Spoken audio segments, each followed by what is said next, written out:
Amen. Ce matin, ce que je propose que nous fassions, ce soit comme de marquer un temps d'arrêt en lien avec tout ce que nous avons commencé à regarder depuis l'année dernière sur le sujet du livre de la Révélation et d'aller chercher la pensée du Seigneur sur ce qui est nécessaire pour nous, sur ce que nous devons garder comme un trésor précieusement pour la suite.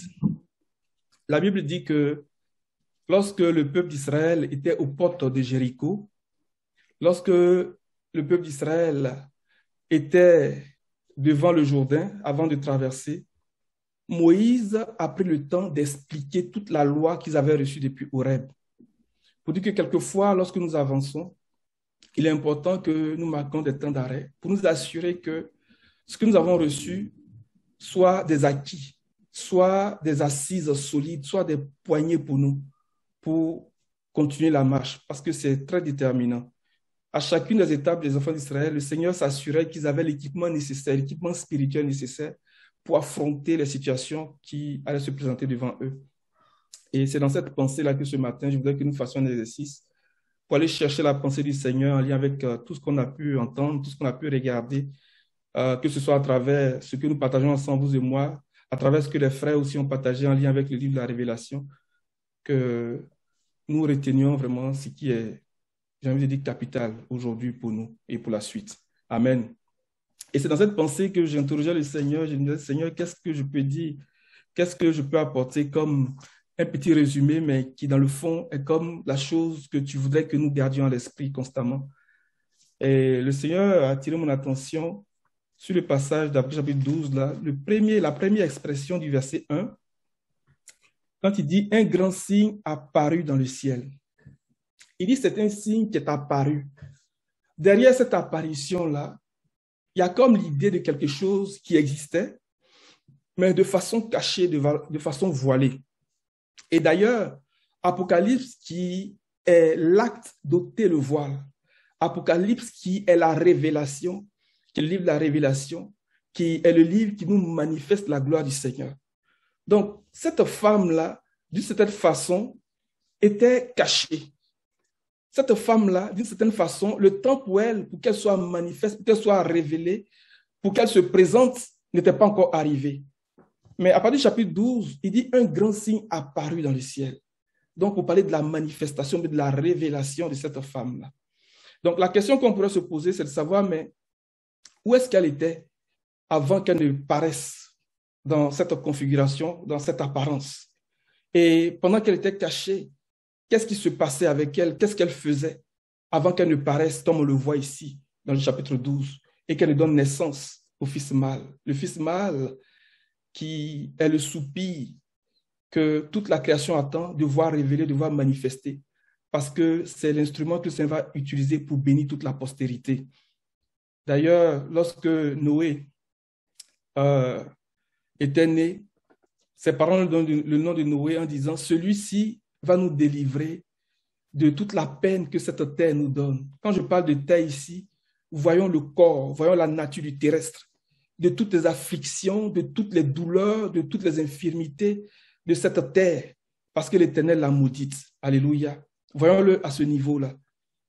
Il dit, celui-ci nous délivrera de toute cette peine. Alléluia. Donc, il y a un fils que le Seigneur va révéler, va manifester en son temps pour délivrer la création tout entière de la puissance de la corruption de l'esclavage. Alléluia. Et c'est ce à quoi nous aspirons, nous soupirons tous. Et c'est l'objet de notre dévotion, c'est l'objet de notre attachement au Seigneur. Amen. Et donc, pour comprendre un peu ce qui se passait avec cette femme-là avant qu'elle ne paraisse, avant qu'elle ne soit manifestée, le Seigneur m'a permis de faire le lien avec le passage de Éphésiens chapitre 5 qu'on va regarder. Et dans ce passage que nous allons regarder, nous allons aller chercher l'enseignement du Seigneur pour nous aujourd'hui, pour pouvoir continuer la marche. Amen. Donc, Éphésiens chapitre 5, à partir du verset 22. Amen. Éphésiens 5 à partir du verset 22. Femmes, soumettez-vous à votre mari comme au Seigneur, car le mari est le chef de la femme, comme Christ est le chef de l'Église qui est son corps, et dont il est le sauveur. Mais tout comme l'Église se soumet à Christ, que les femmes aussi se soumettent en tout à leur mari. Marie, aimez votre femme comme Christ a aimé l'Église. Il s'est donné lui-même pour elle afin de la conduire à la sainteté, après l'avoir purifiée et lavée par l'eau de la parole, pour faire paraître devant lui cette Église glorieuse, sans tache, ni ride, ni rien de semblable, mais sainte et irréprochable. C'est ainsi que les maris doivent aimer leur femme comme leur propre corps. Celui qui aime sa femme s'aime lui-même. En effet, jamais personne n'a détesté son propre corps. Au contraire, il le nourrit et en prend soin, tout comme le Seigneur le fait pour l'Église, parce que nous sommes les membres de son corps, formés de sa chair et de ses os. C'est pourquoi l'homme quittera son père et sa mère, s'attachera à sa femme, et les deux ne feront qu'un. Verset 32. Ce mystère est grand, et je le dis cela par rapport à Christ et à l'Église. Du reste, que chacun de vous aime sa femme comme lui-même et que la femme respecte son mari. Amen. Le Seigneur bénit sa parole. Alors, dans ce passage que nous lisons, le mot-clé pour nous, qui nous permet de faire le lien avec Apocalypse chapitre 12, verset 1, pour expliquer la pensée du Seigneur en lien avec l'apparition de ce grand signe-là, de cette femme-là, se trouve dans le début du verset 27. Il dit, pour faire paraître devant lui cette église glorieuse, sans tache, ni ride, ni rien de semblable, mais sainte et irréprochable, pour faire paraître devant lui. Alléluia. Dans le chapitre 12, Apocalypse, verset 1, il dit, un grand signe parut dans le ciel. Un grand signe parut dans le ciel. C'était une femme. Alléluia. Et une femme qui est décrite comme ayant les vêtements de la justice à travers le soleil, qui ayant la parole de la vérité, qui ayant la parole prophétique, la lune, qui ayant l'autorité du Seigneur sur la tête. En tout cas, il y a beaucoup de choses que nous avons dit en lien avec cette description-là. Donc, le mot-clé ici, c'est afin de faire paraître, bien pour faire paraître devant lui. Amen. Mais avant qu'elle ne paraisse, elle était en préparation. Elle était cachée d'une certaine façon, mais cachée pour être préparée, pour être configurée, de manière à ce qu'en paraissant, elle soit sans tache, ni ride, ni rien de semblable, mais sainte et irréprochable, sainte et irrépréhensible. Mais ce que le Seigneur lui a donné, avant qu'elle ne paraisse dans cet état-là, se trouve dans le verset 26. Il dit, il s'est donné, on va lire le verset 25, Marie, aimez votre femme comme Christ a aimé l'Église. Donc, l'amour du Seigneur qu'il a manifesté envers l'Église, envers cette femme-là, qui l'a amené, lui, le Seigneur, à se donner lui-même pour elle. Donc, il parle du sacrifice de Christ, donc à travers le sang de Jésus-Christ. Quand on parle du sang de Jésus-Christ, considérons la vie de Christ. Alléluia. Ne voyons pas quelque chose de physique, voyons la vie de Christ. Frère, amènerais-tu le partage parce que c'est de ça que je... Merci.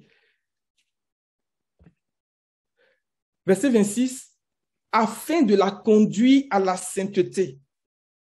Donc, la sainteté peut être résumée, ou bien l'accomplissement de cette sainteté, l'aboutissement de cette sainteté peut être résumé dans cette apparition-là, dans cette description, cet aspect dans lequel la femme apparaît.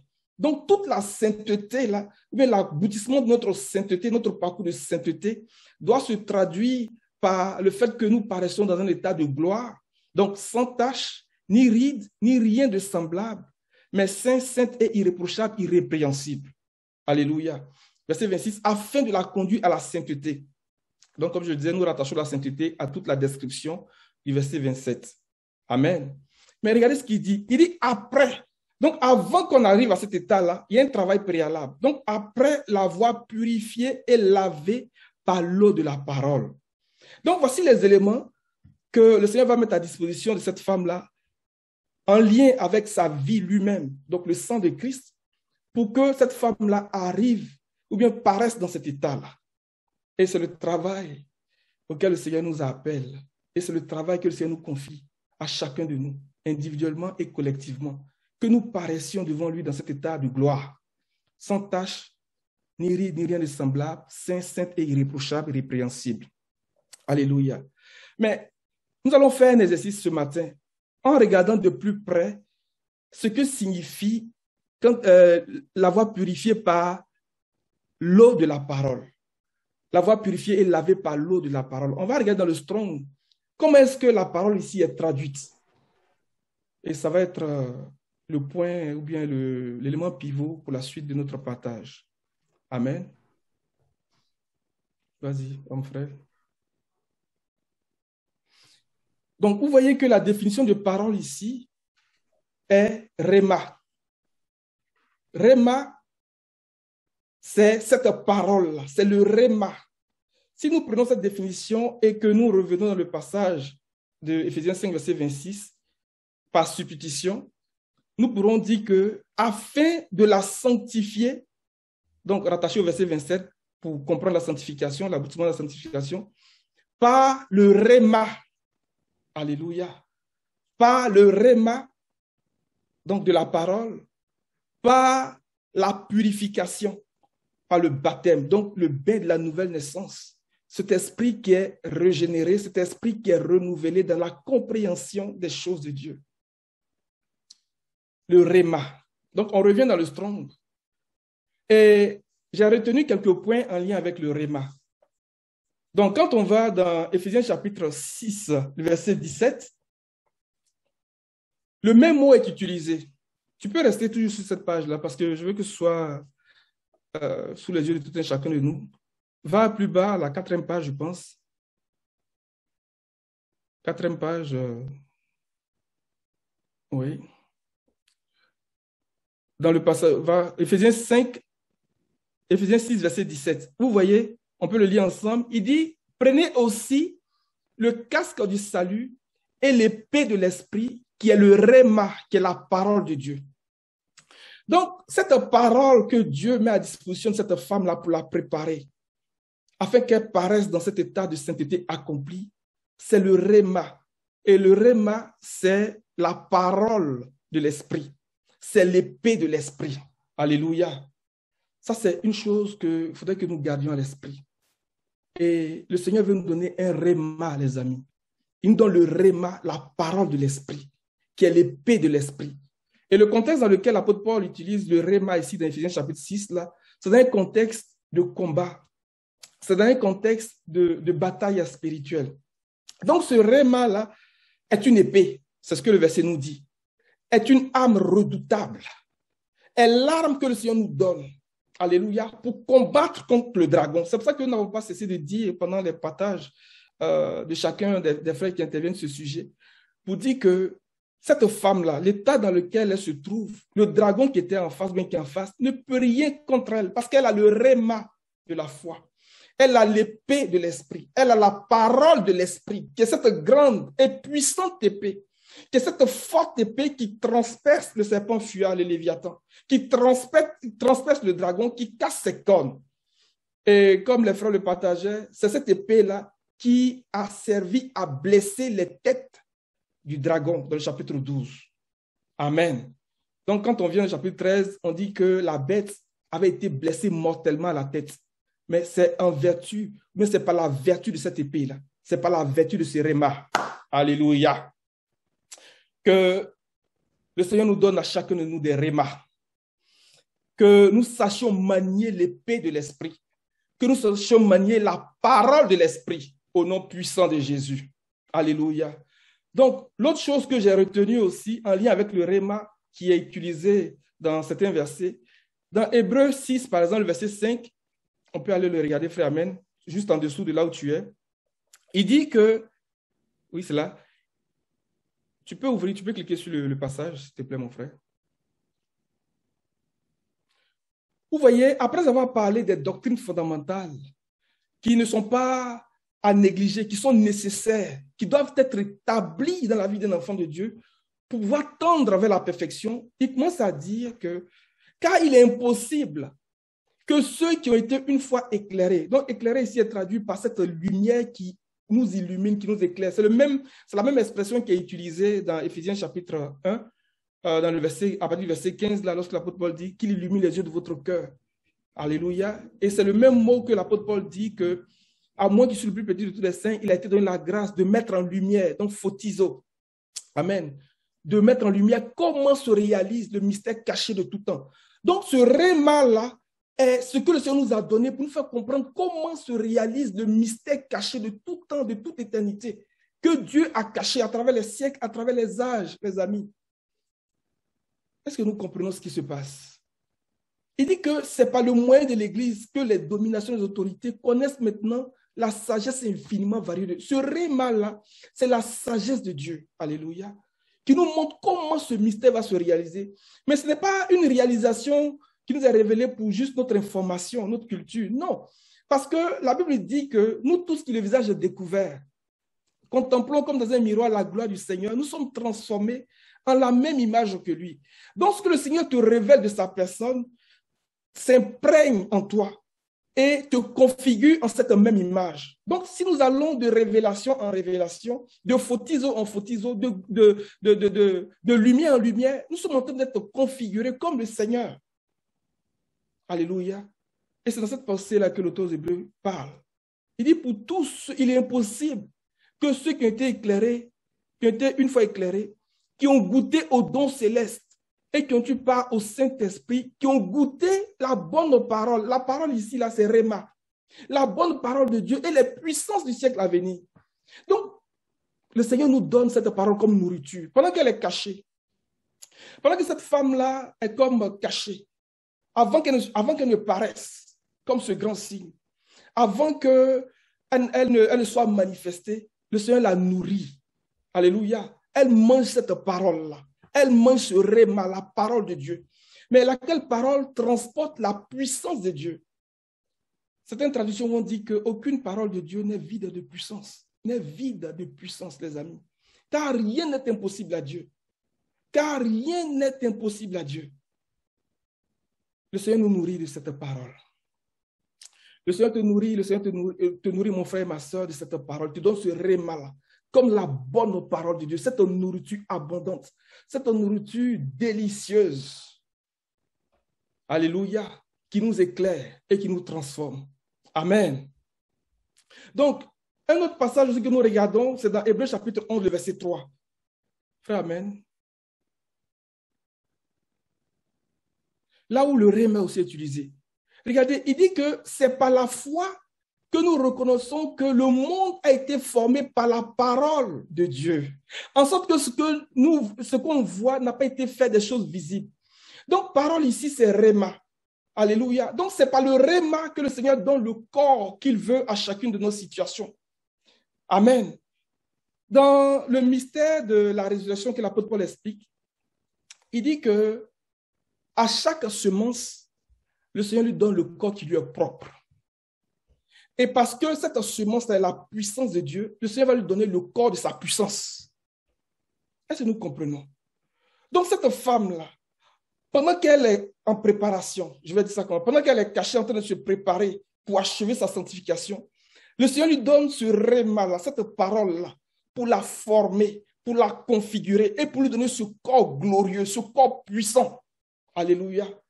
Et c'est par le réma, comme il est dit ici, que nous comprenons que le monde a été formé de la parole de Dieu. Et même que, c'est vraiment puissant ce bout-là, pour dire que si nous voulons voir des situations prendre corps, ou même s'il y a des situations de nos vies qui sont comme la situation des ossements desséchés, pour que le corps là se forme, là, il faut que nous soyons capables de proclamer ces rémas-là. Le Seigneur va mettre des rémas dans nos bouches. Il va mettre des paroles puissantes dans nos bouches. Et lorsque nous sommes en train de proclamer ces paroles-là, nous allons voir le corps de ces situations-là se former. Alléluia. C'est par le réma que nous appelons les réalités invisibles dans le visible. C'est par le réma que le Seigneur nous donne de comprendre les réalités spirituelles. C'est de ça qu'il est en train de parler.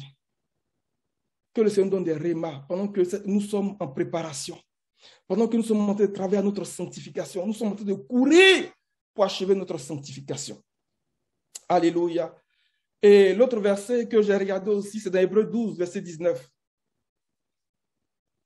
Lorsque ça parle un peu de l'épisode après la sortie de l'Égypte, lorsque le Seigneur est venu rencontrer le peuple d'Israël au mont Sinaï. Et ce contexte-là nous dit que le spectacle était tellement terrifiant que Moïse même disait, je suis tout tremblant et épouvanté de peur. Alléluia. Mais regarde ce qu'il dit à partir du verset 19. Il dit à partir du verset 18.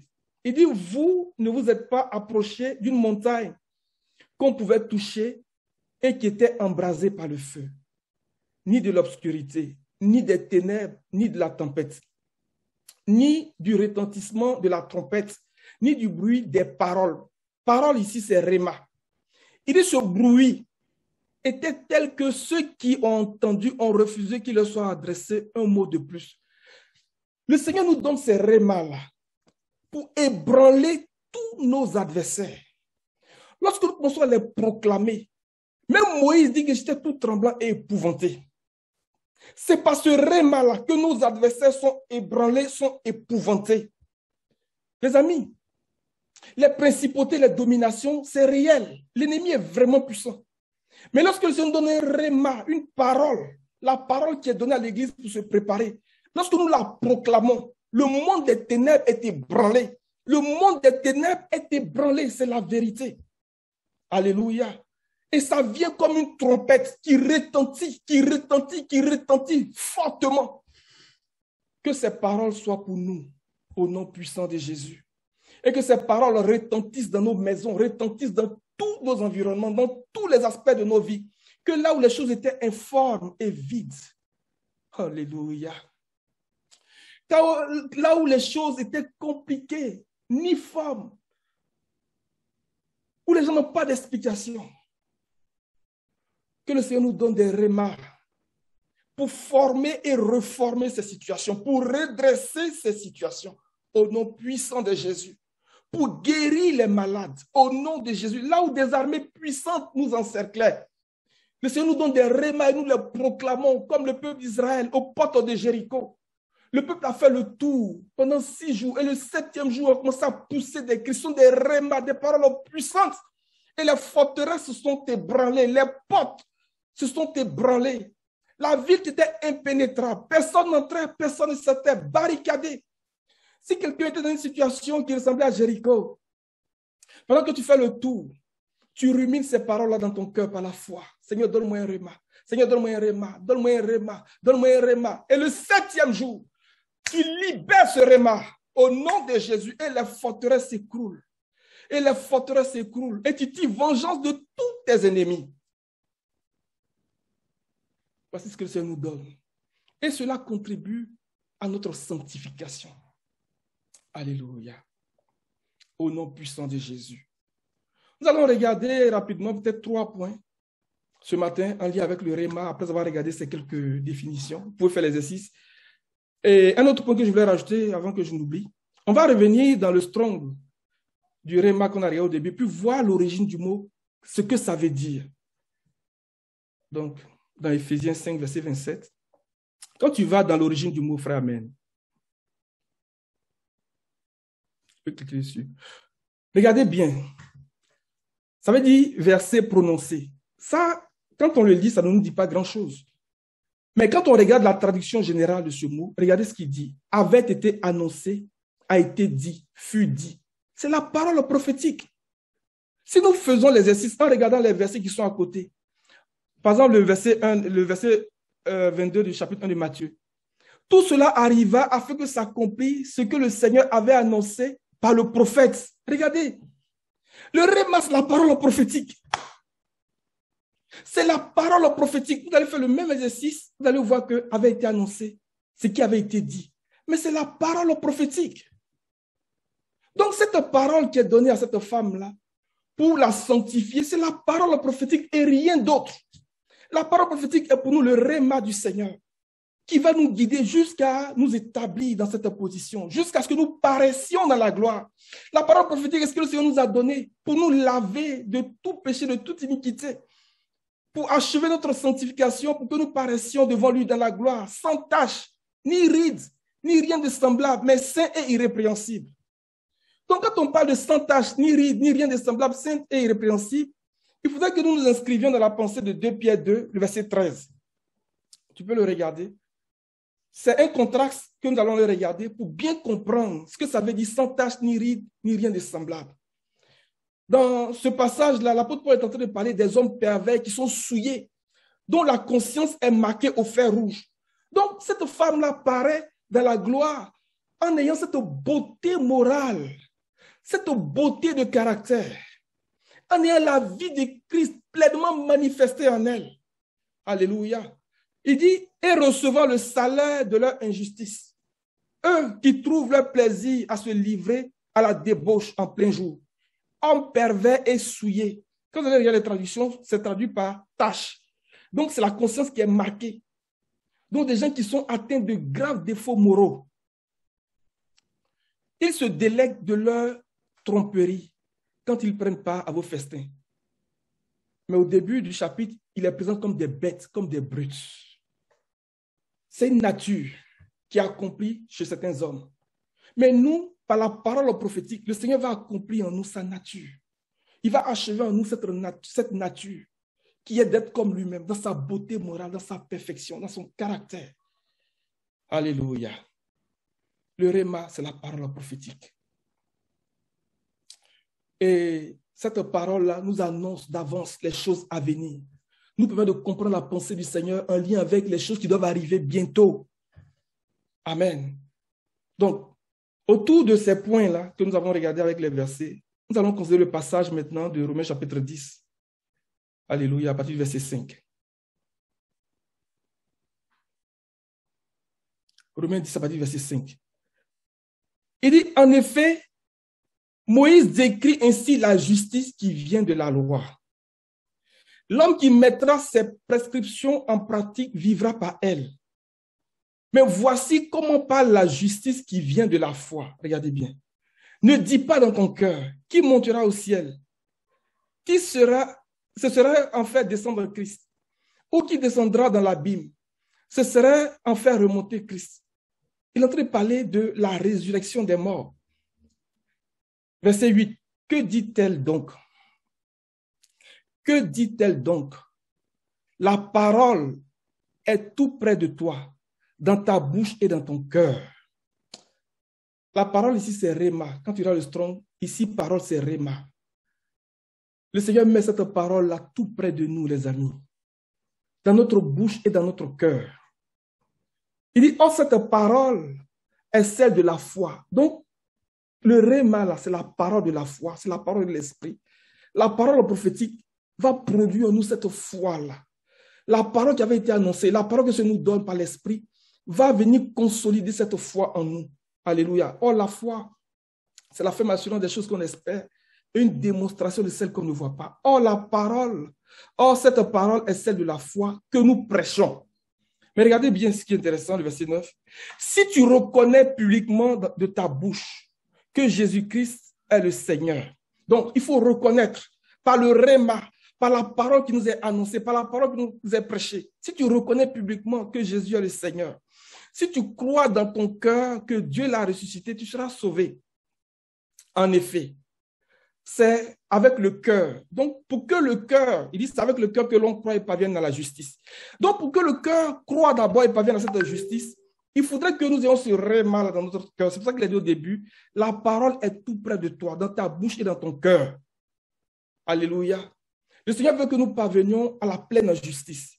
Donc, il nous donne des paroles, il nous donne des rémas pour nous sanctifier. Il nous donne des rémas dans notre cœur. Alléluia. Il dit, et c'est avec la bouche que l'on affirme une conviction et parvient au salut. Comme le dit l'Écriture. Celui qui croit en lui ne sera pas couvert de honte. Alléluia. Je cherche le mot parce qu'il y a un mot qui dit, tu peux regarder dans le Strong, c'est ça, tu n'es pas dans le second. Le second va dire, si tu confesses, reviens dans le second, s'il te plaît, mon frère. Verset 9. Il dit, si tu confesses de ta bouche ce réma, cette parole du Seigneur, qui dit que le Seigneur Jésus est Seigneur. Amen. Si tu confesses, mais la confession ici, c'est de s'inscrire dans une unité de pensée avec quelqu'un, de dire ce qu'un autre dit. Tu peux regarder dans le Strong pour nous aider.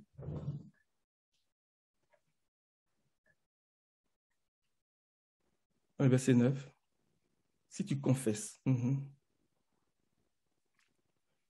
Il dit, dis la même chose qu'un autre. C'est très puissant. Dis la même chose qu'un autre. C'est-à-dire être en accord consentir, dire la même chose qu'un autre, c'est vraiment très puissant. Parce que David va dire dans le psaume 17 que Seigneur, écoute la justice. Écoute la justice. Il dit que ma pensée n'est pas différente de ce qui sort de ma bouche. Et David dit que dans cette dernière parole, l'Esprit du Seigneur parle par moi. Donc, lorsque nous recevons cette parole du Seigneur et que nous la confessons, nous sommes en train de nous associer, nous sommes en train de nous inscrire dans la pensée du Seigneur. Alléluia. Et c'est comme ça que nous parvenons à la justice. C'est comme ça que nous parvenons au salut. Le Seigneur veut que cette femme-là apparaisse dans la gloire, dans cette pleine justice, parce qu'il met à sa disposition le réma de la parole, l'épée de l'esprit et tout ce que nous avons regardé, la parole prophétique. Et cette femme-là s'exerce à proclamer, s'exerce à confesser cette parole-là. Alléluia. Il dit que celui qui se confie en elle ne sera pas couvert de honte. Le réma enlève notre propre. Le réma, la parole de l'esprit, enlève notre honte, enlève notre humiliation. Souvenez-vous d'Élisabeth. Lorsqu'elle tombe enceinte, elle s'est cachée pendant 5 mois. Elle a dit, c'est l'œuvre que le Seigneur a faite. Il a enlevé ma honte. Il a enlevé ce qui faisait ma honte parmi les hommes. Le Seigneur enlève ce qui fait nos hontes parmi les hommes. Ce corps d'humiliation-là, c'est notre honte, c'est notre nudité. Par le réma, le Seigneur va faire ce travail-là. Au nom puissant de Jésus. Que le Seigneur nous exerce à proclamer, à confesser, à dire ces paroles-là constamment. À mesure que nous les proclamons, l'œuvre de la sanctification s'opère en nous. Les rides, les souillures, les défauts moraux, les défauts de caractère, les défauts de comportement, le Seigneur est en train de nous épurer, nous purifier, nous épurer, nous affiner, jusqu'à ce que nous paraissions dans la gloire. Alléluia. Je vais aller rapidement au deuxième point. Quand on va dans le chapitre 1, à partir du verset 1, donc du verset 1 au verset 3, il dit révélation de Jésus-Christ. Ce livre dévoile les secrets que Dieu a confiés à Jésus-Christ pour qu'il les transmette à ses serviteurs et leur annonce les événements qui doivent arriver. Nous avons vu que l'une des définitions de réma que nous voyons, c'est ce qui avait été annoncé, ce qui avait été dit. Donc, lui a annoncé les événements qui doivent arriver bientôt, de façon soudaine et inattendue. Par l'intermédiaire de son nom, Jésus-Christ les a communiqués par des signes et symboles à son serviteur Jean. Il dit, celui-ci a noté tout ce qu'il a vu en témoin oculaire. Il atteste la vérité de ce qu'il rapporte, à savoir la parole de Dieu et le témoignage de Jésus-Christ. La parole ici, c'est Logos, mais le témoignage de Jésus-Christ qui est l'esprit de la prophétie, qui est la parole prophétique, parce qu'il dit que le témoignage de Jésus-Christ est l'esprit de la prophétie. Donc, la parole de Jésus-Christ et l'esprit de la parole sont un. On ne peut pas dissocier l'esprit de la parole et la parole. C'est la même réalité. Seigneur, écoute la justice. Ma pensée n'est pas différente de ce qui sort de ma bouche. Ce que le Seigneur dit là vient de sa pensée, est en accord avec sa pensée. Alléluia. On va aller dans la version du second. Le verset, je lis le verset 1 encore. Révélation de Jésus-Christ. Dieu lui a donné pour montrer à ses serviteurs les choses qui doivent arriver bientôt et qu'il a fait connaître par l'envoi de son ange à son serviteur Jean. Regardez bien, envoi. Cette parole-là est comme un messager. L'envoi. Cette parole est comme un messager. Lequel messager vient pour préparer l'Église, vient pour équiper l'Église. Le Seigneur a dit dans le livre de Malachie qu'il enverra son serviteur Jean avant le jour du Seigneur. Et les définitions Strong nous disent que c'est comme une tradition en Orient, que lorsqu'un roi, lorsqu'une dignité doit se déplacer, il y a d'abord quelqu'un qui est envoyé devant lui pour préparer ses voies, pour préparer ses chemins. Alléluia. Donc le Seigneur nous donne cette parole prophétique-là devant lui comme un messager. Alléluia. Pour préparer les voies du Seigneur, pour préparer l'Église. Et d'ailleurs, c'est ce que Zacharie va dire lorsqu'il va commencer à prophétiser à l'instant de Jean-Baptiste. Il va dire, petit enfant, tu seras appelé prophète du Très-Haut, car tu marcheras devant la face du Seigneur pour préparer les voies du Seigneur. Donc le Seigneur donne cette parole prophétique, c'est rémal à l'église, pour la préparer. Avant qu'elle ne paraisse là, il a fallu un temps de préparation. Il a fallu un temps de sanctification. Il a fallu un temps où le Seigneur la nourrit et il prend soin d'elle. Il a fallu un temps où le Seigneur donne cette bonne parole. Elle goûte à la puissance du monde à venir. Alléluia. Et quand nous allons dans le chapitre 19 d'Apocalypse, le verset 7,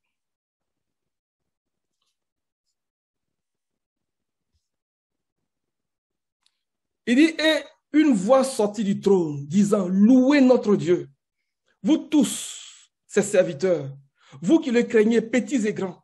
Et j'entendis comme une voix d'une foule nombreuse, comme un bruit de grosses eaux, et comme un bruit de fort tonnerre, qui disait, Alléluia, car le Seigneur, notre Dieu Tout-Puissant, est entré dans son règne. Mais avant qu'il ne rentre dans son règne, il y a eu quelque chose.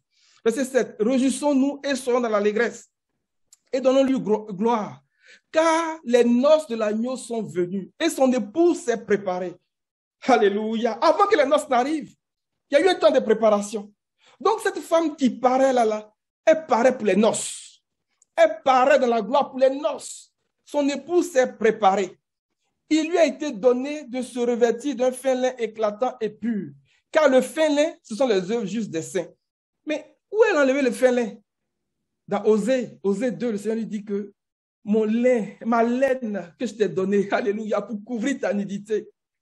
Alléluia, c'est pas la parole prophétique. C'est la parole prophétique qui a été donnée à l'église de se préparer. On va le voir tout à l'heure. Mais regarde dans la traduction Strong de préparer. Son épouse s'est préparée.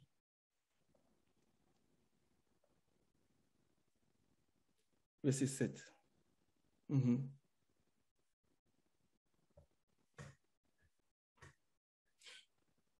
Vas-y, tu peux lire, mon frère. Rendre prêt, préparer, faire les préparations nécessaires, tenir chaque chose prête.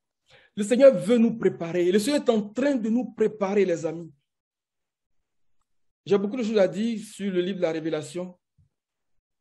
Parce que dès le moment où j'ai commencé à m'intéresser à ce livre-là, je peux vous dire que ça ne venait pas de moi-même. Ce n'est pas un livre que je regardais particulièrement. Mais il s'est passé un certain nombre de choses qui m'ont amené à commencer à regarder ce livre-là. Et aujourd'hui, j'ai envie de dire que je ne regarde rien d'autre que ce livre-là. Parce que c'est le livre qui nous donne la parole, qui nous prépare, qui nous consacre, afin que nous paraissions dans la gloire. Le Seigneur veut nous préparer, les amis. Il veut que toute chose soit prête pour les noces. Il veut nous tenir vraiment dans la sainteté. Deuxième définition métaphorique. Désigne la coutume orientale d'envoyer des gens devant les rois en voyage pour évaluer les routes et les rendre praticables. Non, il ne vient pas seulement pour évaluer. Il ne vient pas pour dire, bon, il y a des nids de poules ici, ni de crocodiles ici. Non, il vient, même s'il voit des choses, il vient les rendre praticables. Alléluia. Donc, cette parole-là vient et évalue notre situation, évalue l'éclat de nos habits, évalue la nature de nos habits, évalue la nature de nos comportements, de nos caractères, évalue l'état de nos pensées et commence à travailler sur nous, enlever ce qu'il faut enlever, les rides, les taches, les souillures, commence à réparer ce qu'il y a à réparer pour nous présenter, pour que nous puissions paraître, alléluia, comme des routes qui sont rendues praticables. Que ce matin, l'eau de la parole nous imprègne, nous imbibe, nous trempe et transperce nos âmes, traverse nos âmes de part en part au nom puissant de Jésus pour réparer ce qu'il y a à réparer. Et même si nous étions malades, la parole prophétique, comme il dit ici, vient réparer ce qu'il y a à réparer. Si quelqu'un était malade, si quelqu'un avait une situation dans son corps, parce que le corps de la gloire ne peut pas être malade, le Seigneur vient, il répare ce qu'il y a à réparer par la parole prophétique, par le réma au nom de Jésus. Deuxième définition dans la définition métaphorique, il dit pour préparer les esprits des hommes, pour leur donner une bonne perception du Messie et les rassurer sur les bénédictions. Alléluia! Oh, l'esprit de la prophétie, la parole prophétique vient préparer nos esprits, vient préparer nos pensées pour nous donner cette pleine intelligence. Cette couronne de 12 étoiles-là, c'est l'expression aussi de la pleine intelligence. C'est pour ça que l'apôtre Paul dit que je combats pour tous ceux qui n'ont pas vu mon visage dans la chair, afin qu'ils aient en eux cette pleine intelligence, enrichie d'une pleine intelligence du mystère de Dieu. pour connaître le mystère de Dieu. Je parle de Colossiens 2, verset 1, verset 3. Et pour les amener à marcher d'une manière digne du Seigneur. Le Seigneur nous donne le réma au nom puissant de Jésus. Donc ce réma-là, cette parole prophétique, en lien avec la pensée du verset 1 de Apocalypse chapitre 1, est comme un messager, est le messager que le Seigneur envoie pour préparer l'Église, pour équiper l'Église. Alléluia. Et rapidement, par rapport à ce deuxième point, regardons, on va pas le lire, regardons ce que l'Esprit dit aux églises, à chacune des lettres. Nous avions dit que, en lien avec Éphésiens chapitre 6, le verset 17, le réma, c'est la parole de l'Esprit, c'est l'épée de l'Esprit. Et après chacune des lettres, le Seigneur va dire que celui qui a des oreilles entende ce que l'Esprit dit aux églises. Donc, la parole que l'Esprit donne aux églises, dit aux églises, c'est des rémas. Donc, si nous cherchons des rémas, considérons chacune de ces lettres-là en lien avec notre état, en lien avec notre situation, en lien avec notre progression, pour aller saisir les bénédictions, pour aller saisir les promesses faites à l'Église. Est-ce que vous comprenez? Dans le chapitre 2, frère, amen. On va lire le verset 7 seulement, parce que c'est sensiblement la même pensée qui est reprise après chaque lettre. Regardez. Que celui qui a des oreilles, donc il faut avoir des oreilles d'abord. Alléluia. Oh, nous avons des oreilles. Écoute ce que l'Esprit dit aux églises. Ce que l'Esprit dit aux églises, c'est quoi? C'est le réma. Éphésiens chapitre 6, verset 17. Frère, tu peux revenir sur le passage. Éphésiens 6, verset 17. Verset 17. Il dit, faites aussi bon accueil au casque du salut et à l'épée de l'Esprit, c'est-à-dire la parole de Dieu. Regarde parole ici. Pour ceux peut-être qui n'ont pas vu ça au départ, quand on parlait de ce verset-là. Réma, on va s'arrêter là. Donc, et l'épée de l'Esprit qui est la parole de Dieu. Que celui qui a des oreilles écoute ce que l'Esprit dit aux églises. Ce que l'Esprit dit là, c'est la parole de Dieu. C'est le réma. C'est le réma. Et dans la pensée de cette lettre adressée aux églises d'Asie, il dit que celui qui a des oreilles écoute ce que l'Esprit dit aux églises. Donc nous voyons que, avant que cette femme-là ne paraisse dans le chapitre 12, la préparation là, a été faite dans le chapitre 2 et le chapitre 3. Parce qu'après le chapitre 2 et le chapitre 3, il n'est plus mention de manière explicite de l'Église. Remarquez bien, quand nous lisons le livre de la Révélation, lisons entre les lignes. Il y a un silence. On ne parle plus de l'Église, comme on l'a vu dans le chapitre 2 et le chapitre 3. On pourrait se poser la question tout de suite, mais où est passée l'Église? Et tout d'un coup, elle apparaît. Alléluia. Tout d'un coup, dans le chapitre 12, on dit un grand signe paru dans le ciel. Le chapitre 2, le chapitre 3, là, c'est le travail de préparation que le Seigneur fait dans l'Église. Donc, ceux qui prennent au sérieux la parole prophétique, ceux qui prennent au sérieux le message qui a été donné à Jean en vertu de la pensée du chapitre 1, verset 1, il dit qu'il a donné, il a envoyé son serviteur. On va le lire là, s'il te plaît, dans la version du second. On va lire rapidement pour qu'on aille au troisième point. J'ai beaucoup de choses à dire, mais il dit que, et qu'il a fait connaître par l'envoi de son ange à son serviteur Jean. Maintenant, Jean va nous transmettre ce message-là. Donc, la parole prophétique, c'est le messager, c'est la parole de l'Esprit qui est donnée à l'Église, donc dans le chapitre 2, chapitre 3, pour la préparer, pour achever sa sanctification, jusqu'à ce qu'elle paraisse. Alléluia, dans le chapitre 12. Que le Seigneur donne des oreilles pour comprendre. Que le Seigneur ouvre notre entendement, ouvre notre esprit pour que nous comprenions le langage de la prophétie, la parole prophétique.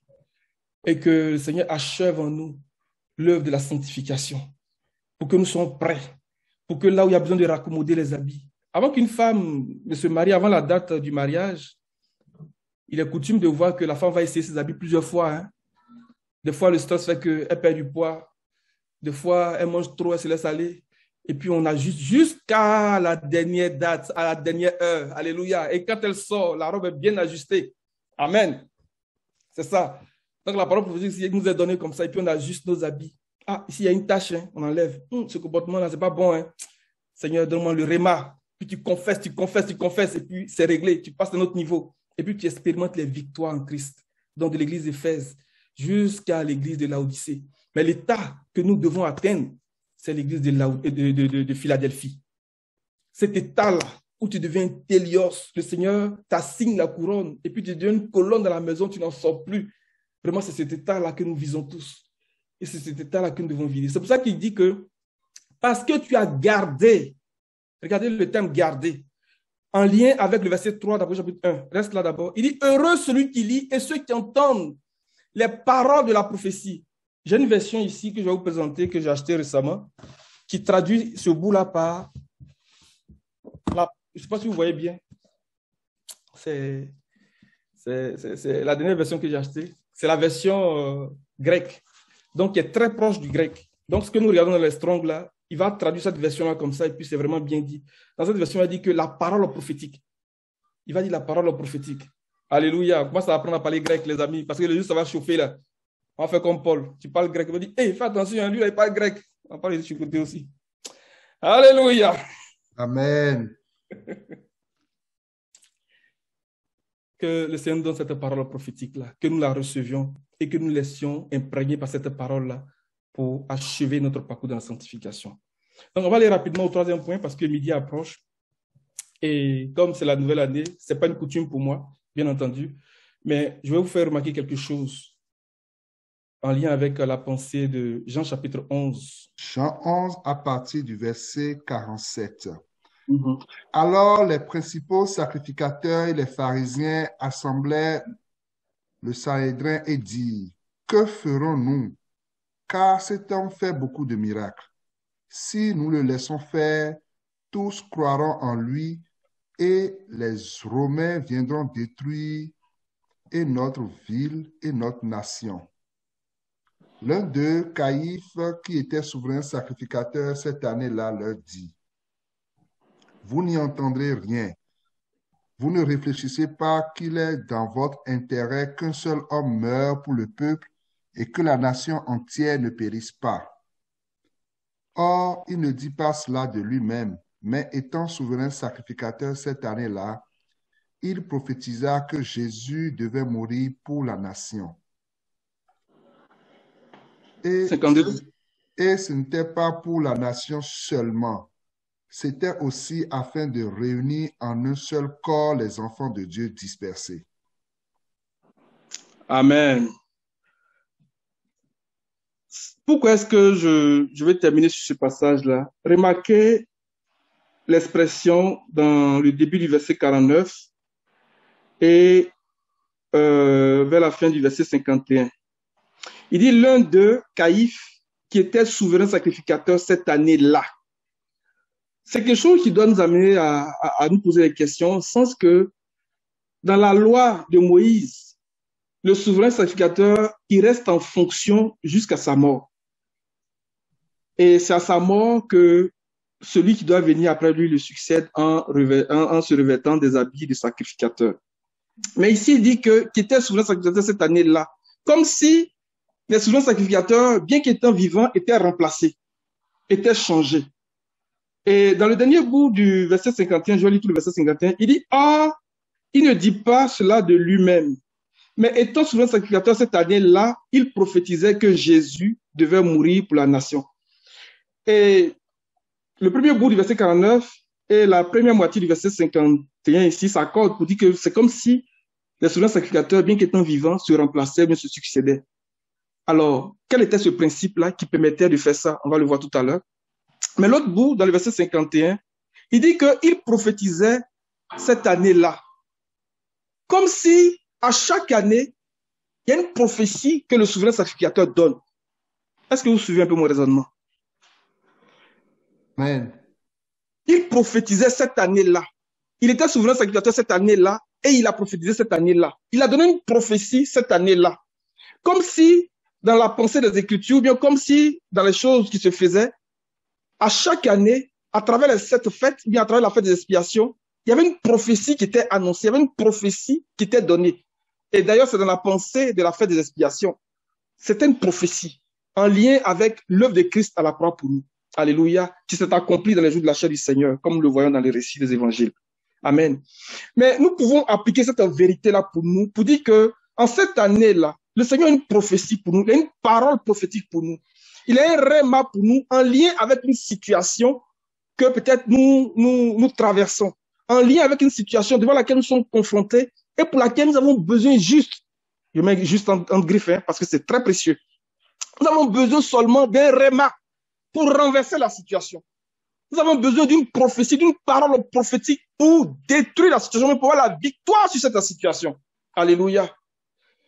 Donc, pourquoi est-ce qu'on a l'impression que Caïphe, à l'instar des autres souverains sacrificateurs, dans ce temps-là où le Seigneur était là, étaient des souverains sacrificateurs qui étaient remplacés? Et quel était le principe qui s'appliquait à leur succession, en dehors du principe de filiation selon la loi mosaïque? Donc, quand tu vas dans le Strong et que tu fais une recherche sur Caïphe, il y a une information qui nous est donnée. Verset 49.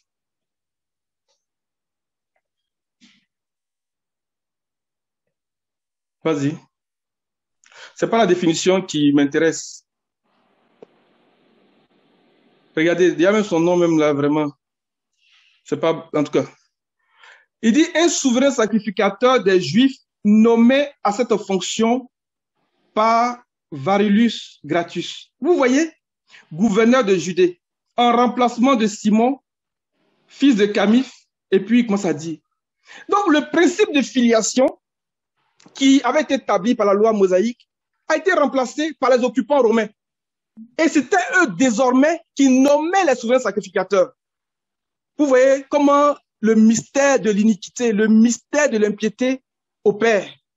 Et c'est le même climat que nous voyons aujourd'hui. Des gens qui se prévalent de la fonction d'apôtres, de prophètes, de serviteurs de Dieu, mais qui en réalité ne le sont pas. Mais c'est en vertu de certains principes de la vie des hommes, en vertu de certains principes des gouvernants des hommes. Donc, à travers certaines formations qu'ils font, il y a des gens qui envoient des CV pour être des pasteurs et tout ça, comme on le voit dans 2 Corinthiens chapitre 13. C'est en vertu de ces principes-là, le mystère de l'iniquité, le mystère de l'impiété. Le contexte dans lequel nous sommes est un contexte vraiment difficile. Est un contexte où le mystère de l'iniquité est en train d'opérer. Est un contexte où le prince de la puissance de l'air est en train d'agir dans les fils de la rébellion.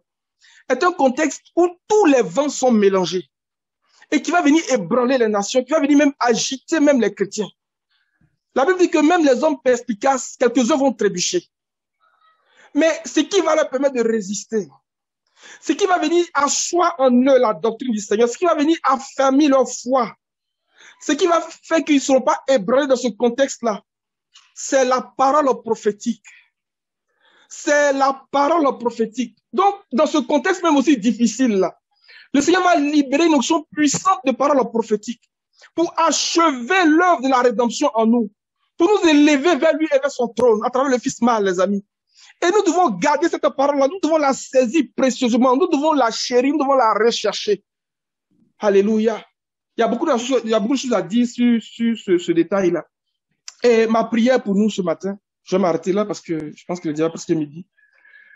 Que le Seigneur donne à chaque famille, que le Seigneur donne à chaque maison, en vertu de ce que nous lisons dans Jean ici. Il prophétisait cette année-là. Le Seigneur qui est en train de traverser les églises, comme Jean le voit, comme le souverain sacrificateur qui se présente à Jean dans le chapitre 1 d'Apocalypse, comme le souverain sacrificateur, mais qui vient pour juger aussi à travers les pieds des reins. Il passe dans les églises, dans les assemblées, il inspecte, il corrige, il reprend. Celui qui a les oreilles qui écoute, le Seigneur corrige les choses. Et puis il avance, il va de victoire en victoire. Que le Seigneur nous donne une parole prophétique pendant qu'il traverse les assemblées, pendant qu'il traverse l'église de Québec, qu'il traverse nos familles. Cette année-là, il est en train de donner une prophétie. Quelle est la prophétie pour toi? Quelle est la prophétie pour moi? Le Seigneur a une prophétie, il a un réma pour toi, pour ta situation. Il a un réma pour ta sanctification. Il a un réma pour ta préparation. Il a un réma pour achever l'œuvre de la rédemption en toi. Que le Seigneur nous donne ce réma-là. Et que nous donne la victoire sur toutes choses au nom puissant de Jésus. Que ce réma soit dans nos bouches comme l'épée acérée à 2 tranchants. Oh, qui vient pour frapper l'ennemi, qui vient pour blesser mortellement l'ennemi. Alléluia. Pour nous donner la victoire sur toutes choses. Je vais m'arrêter là. Et nous allons prier. Et nous allons prier. Je demande au frère Mel après de lever la voix et de prier. Alléluia. Ouvrons nos micros, s'il vous plaît, et prions le Seigneur.